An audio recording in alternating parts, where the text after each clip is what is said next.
za wanadamu, unashindwa utasacrifice nani? Sasa unachukua pesa unaenda unapatia watu. Yule atachukua hizo pesa na hajajisikia anapata accident. Sasa unasema ni sacrifice yangu, ni mimi nilimpatia pesa akakufa. Wadada, Bwana asifiwe.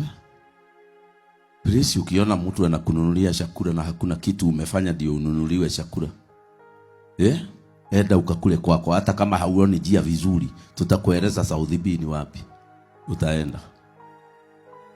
Hapana kubali free money. Biblia inasema mwanamke mwema hakuli pesa ya idleness. Ati mtu anakukuta tu kwa sababu wewe ni mdada, anakuambia si ukuje nikununulie lunch. Biblia inasema mwanamke mwema hakurangi chakula ya bure. Mimi najua Nairobi ni complicated, lakini ladies please, wachaneni na chakula ambaye haina sababu. Hata kama ni ya Archbishop, kama haina sababu, mwambie stop. Lakini kuna wadada hawasiki, wanaingia kwa matatu, wanaambiwa umelipiwa tikiti na nani?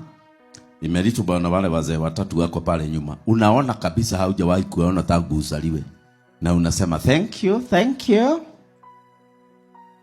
Wewe hauelewi dunia hii. Umeshanunuliwa, sasa watakufuata mpaka nyumbani. Na niliwapa example hapa ya kamutu kengine kali kuta mama hapa Ngong Road supermarket. Mama amenunua vitu nyingi na ako peke yake anasukuma hiyo kikitu Ngong Road supermarket. Mama amenunua vitu nyingi na ako peke yake anasukuma hiyo kikitu. Kama mtu kakaofa kusukuma. Alafu kakaenda kakamsaidia kuhesabu pale kwa till. Ikahesabiwa. Mumewekewa scripture. She washes. Mumeona. The good ladies do not eat the bread of idleness. Please, good ladies. Hakuna good ladies hapa. Wewe hauwezi kwenda mtu akwambia, habari ya mama, mzuri. Wacha nikununulie lunch. Asante, ni Mungu. Si Mungu. Hiyo ni mkate ambao unakula. Na hakuna jaba umeshiba. Au kushiba motaro. Alafu unakula chakula ya nini?